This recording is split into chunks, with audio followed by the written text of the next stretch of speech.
अस्सलामुअलैकुम everyone, I hope आप सब लोग ठीक ठाक होंगे, खैर खैरियत से होंगे। आज मैं आप लोगों को फिज़िक्स की इम्पॉर्टेंट क्वेश्चंस जो है वो शेयर करूंगी चैप्टर नंबर 1 की। तो बिस्मिल्लाह करके हम लोग फिज़िक्स के सब्जेक्ट का आगाज़ करते हैं। सबसे पहले आपको बताती चलूँ कि फ़िज़िक्स क्या है। आप लोग 9th क्लास के स्टूडेंट्स हैं, आप लोगों के लिए फ़िज़िक्स, केमिस्ट्री, बायोलॉजी तीनों ही डिफरेंट सब्जेक्ट्स हैं और एक न्यू सब्जेक्ट है। बेसिकली ये तीनों सब्जेक्ट साइंस की ब्रांच हैं। मतलब साइंस को डिवाइड करके इन तीनों को मिलाया, मतलब इन तीनों को अगर मिलाएं तो एक साइंस बनता है, और साइंस को अगर डिवाइड करें तो ये तीन आपके पास ब्रांचेस आती हैं साइंस की। अच्छा, जो कि फिजिक्स, केमिस्ट्री और बायोलॉजी है।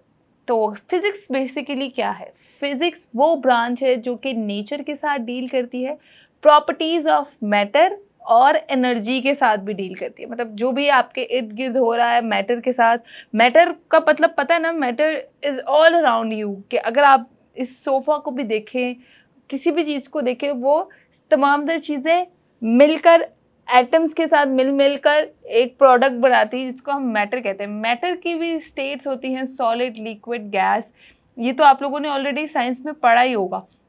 और फिजिक्स बेसिकली इन्हीं सब चीज़ों को डील करती है, तमाम तर जिसको कहते हैं ना, छोटी सी छोटी बारीकी के साथ फिजिक्स इस पर डील करती है। बेसिकली हम लोग फिजिक्स के अंदर प्रॉपर्टीज ऑफ मैटर स्टडी करते हैं, एनर्जी के हवाले से स्टडी करते हैं, और हर चीज़ जिस पे फोर्स लग रही है, जिस पे कुछ भी इम्प्लीमेंट हो रहा है, हर चीज़ के पीछे एक फिजिक्स है। जब हम कहते हैं ना कि अगर हम इस किसी भी चेयर को या किसी भी चीज़ को, अगर फ़ोन है फॉर एग्जांपल, फ़ोन को अगर हम लोग होल्ड कर रहे हैं या फेंक रहे हैं प्रेशर से, तो हर चीज़ में कोई ना कोई साइंस, कोई ना कोई लॉजिक ज़रूर होता है। तो जब हम फेंक रहे हैं तो फोर्स यूज़ हो रहा है, जब इस पे जा रहे हैं तो आपका फोर्स बाकायदा तौर पे यूज़ हो रहा है, जब वो नीचे गिर रहा है, टूट रहा है, उस पर भी ग्रेविटी की वजह से आपका फ़ोन नीचे जा रहा है, तो ग्रेविटेशनल फोर्स यूज़ हो रही है। तो ये तमाम तर चीज़ें फिज़िक्स डील करती है, और फिज़िक्स के अंदर ही आप लोग उसको स्टडी करते हैं। तो फिज़िक्स की तैयारी आप लोग साथ साथ करें।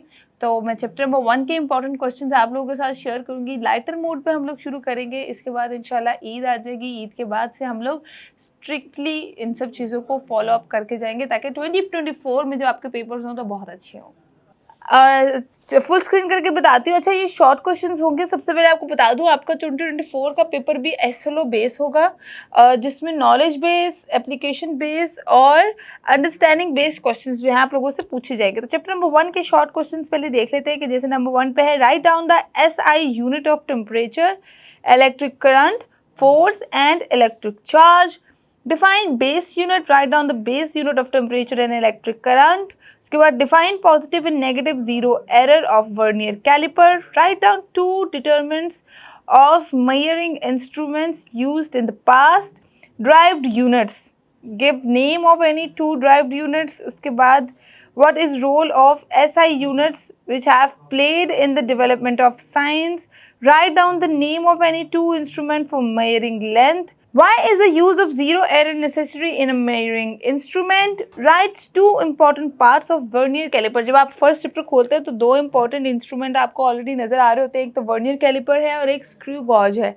क्योंकि फिजिक्स हम सब ने पढ़ी है तो हमें पता है कि स्क्रू गॉज और वर्नियर कैलिपर दोनों इंस्ट्रूमेंट्स हैं जो कि मेजरमेंट के लिए यूज़ किए जाते हैं। ठीक है, तो आप लोगों को बता दूं, ये दोनों के रेलेवेंट क्वेश्चन आप लोगों से पूछे जा सकते हैं। अच्छा, ये आपको बाकी क्वेश्चन आप लोग अपनी स्क्रीन पे चेकआउट कर सकते हैं। ज़रा डेफिनेशंस की तरफ से आते हैं कि डेफिनेशंस कौन कौन सी इंपॉर्टेंट है। अच्छा, उसकी डेफिनेशंस के ऑपोजिट साइड पे आपको दूसरे क्वेश्चंस भी नजर आ रहे होंगे, वो आप लोगों ने स्क्रीनशॉट ले लें या स्क्रीन पे चेक करके आप लोग रीड आउट कर सकते हैं, पॉज करके जूम करके चेक कर सकते हैं। डेफिनेशंस की तरफ आए तो इंपॉर्टेंट डेफिनेशंस है, जियो फिजिक्स की है, प्लाज्मा फिजिक्स है, बेस यूनिट है, drive unit, mechanics, distance, displacement. ये दोनों का डिफरेंस भी आ सकता है, और ये इंपॉर्टेंट क्वेश्चन है कि what is distance, what is displacement, या what is the difference between distance and displacement. उसके बाद फिजिक्स की इंपॉर्टेंट डेफिनेशन है, एटॉमिक फिजिक्स क्या है, plasma physics, international system of units, base quantities क्या है, बेस यूनिट्स क्या है, ड्राइव्ड क्वांटिटीज़ क्या है, ड्राइव्ड यूनिट्स क्या है। ये दोनों चारों की डेफिनेशन इंपॉर्टेंट है। उसके बाद वर्नियर कांस्टेंट क्या होता है, लीस्ट काउंट किसे कहते हैं, हीट किसे कहते हैं, फिजिकल बैलेंस क्या है, इलेक्ट्रॉनिक बैलेंस क्या है, ज़ीरो एरर क्या होता है, ज़ीरो करेक्शन क्या होता है, साइंटिफिक नोटेशन क्या है, प्रीफिक्सेस क्या है। अब यकीन करें, प्रीफिक्सेस वाला क्वेश्चन लॉन्ग में भी आ सकता है, आ गया हुआ था काफ़ी स्टूडेंट्स को पिछले साल मतलब 2-3 साल पहले। उसके बाद least count of vernier callipers क्या है, ये आपकी इंपॉर्टेंट डेफिनेशंस है।